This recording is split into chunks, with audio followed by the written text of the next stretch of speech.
E depois das manifestações de ontem, o governo de Mato Grosso garantiu os integrantes do MST vão ser recebidos pelo próprio governador Pedro Táxi na próxima segunda-feira. E é para falar sobre as reivindicações do movimento que eu converso agora ao vivo aqui no Jornal da Manhã com o coordenador do MST em Mato Grosso, Antônio Carneiro de Menezes. Bom dia, obrigado pela sua presença ao vivo aqui com a gente. Bom dia, eu que agradeço. Primeira pergunta, vocês arrombaram o portão do Palácio Paiaguás, invadiram o Palácio Paiaguás nesta quarta-feira ou não? Não, isso é uma mentira. O governo está usando dessa manifestação para se sair como vítima. Na verdade, o portão estava aberto na antiga entrada, não tinha nenhum policial e o nosso povo entrou e apenas ficou no jardim, né, no gramado, como as próprias imagens demonstraram aí. Mas houve violência da parte do MST, agressões, depredações? Se houver violência, o governo poderia ter mostrado as imagens ou algum policial que foi agredido. Então isso é mentira por parte do governo. E é lamentável que esse governo tenha usado já dessas práticas, né, de tentar passar a sua responsabilidade para os movimentos sociais que não têm essa função, né, e nunca fazem esse tipo de atos. A gente viu o secretário-chefe da Casa Civil, Paulo Táxi, falando que a maioria das reivindicações do MST são junto ao governo federal. Quais são essas reivindicações? Na verdade, é mais uma tentativa do governo de tirar a responsabilidade. Mato Grosso tem 2 milhões de hectares de terras públicas que estão sob o comando do Intermate e que o Estado só está legalizando as terras para o agronegócio, enquanto a Constituição Federal diz que as terras públicas prioritariamente devem ser por reforma agrária.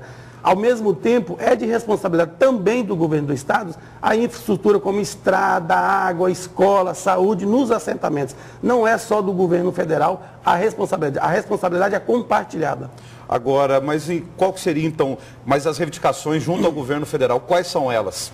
Junto ao governo federal são assentamentos, são programas de infraestrutura para os assentamentos. E junto ao programa do governo do Estado, a mesma forma. Então fazer assentamento nas terras públicas que o Estado só está passando para o agronegócio, fazer um programa de produção agroecológica, produzir sem veneno, porque Mato Grosso é o estado que mais consome veneno no Brasil, que dá a média per capita por habitante 40 litros de veneno, né?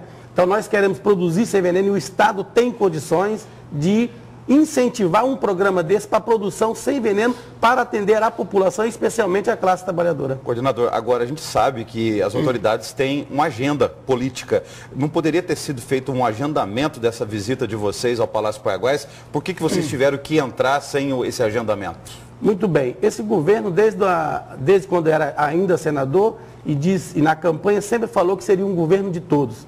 Então procuramos ele, fizemos uma conversa com o próprio secretário Paulo Táxi, ainda em abril, entregamos a pauta, conversamos com o secretário estadual de Agricultura, pedindo uma audiência com o governador, e conversamos com o secretário de Assistência Social, com o Valdinei, solicitando uma audiência. Esse governador nem sequer teve a coragem de responder o ofício, né? E ontem, então, nós fomos entregar um ofício com a marcha que estavam caminhando os 40 quilômetros. E aí o pessoal entrou e aí o Paulo Táxi foi receber e marcou essa agenda. A gente não pode esquecer que o governador Pedro Táxi é um crítico do governo da presidente Dilma Rousseff, do PT.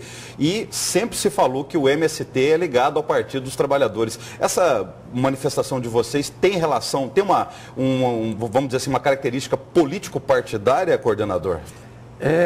Essa é uma tentativa que sempre tentaram fazer de que o MST é PT. Primeiro que não é, né? E nós temos sérias e profundas críticas ao governo do PT no campo da agricultura familiar. Mas, porém, também não vamos esquecer de que houve avanço, sim, de um modo geral, para a classe trabalhadora no Brasil.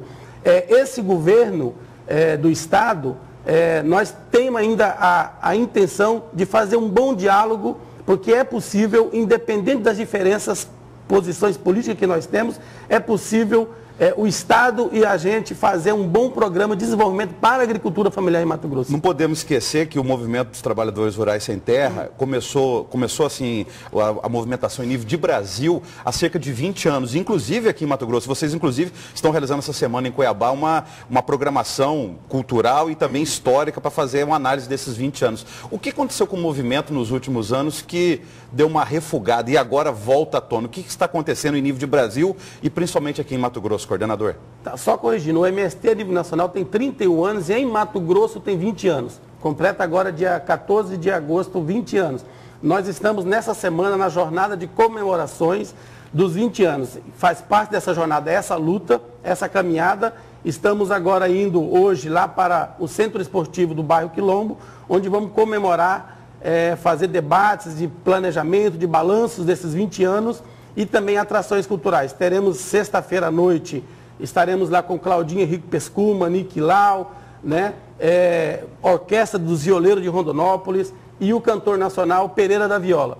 Né? E no sábado teremos o grupo de teatro Cena 11, né? Para poder fazer esse debate e também essas atrações culturais, né, com o Movimento Sem Terra. A pergunta que eu fiz foi até relacionada à questão da crise econômica que o país enfrenta. Existe relação entre esse ressurgimento do MST com o que o Brasil está vivendo economicamente? Com certeza, mas não é só isso, né? O movimento, a economia brasileira melhorou nos últimos 12 anos, agora bate uma crise e uma parte dos trabalhadores que, mesmo que são sem terra, estavam desempregados, que agora voltam a ser desempregados, voltam para os assentamentos.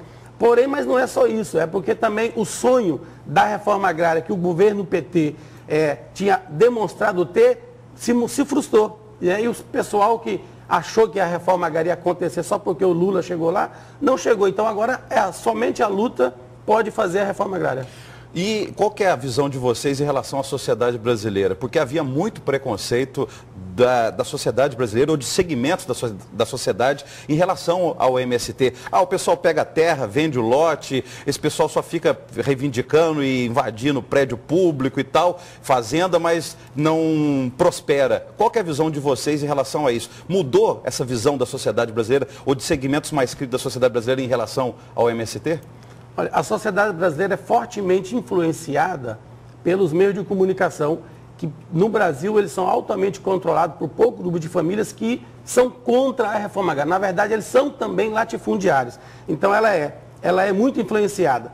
Esses preconceitos tem em toda parte, né? Agora, no nosso meio, nós, enquanto Movimento Sem Terra, nós denunciamos todas e qualquer possibilidade de corrupção e a venda dos lotes. Cabe ao INCRA fiscalizar e excluir esses que venderam os lotes ou que compraram o lote. Não cabe ao MST. O MST é um movimento que cabe à organização das famílias. O assentamento, as famílias, quem credencia é o INCRA. Obrigado, coordenador, pela presença ao vivo. Até uma próxima oportunidade. Muito obrigado, eu que agradeço.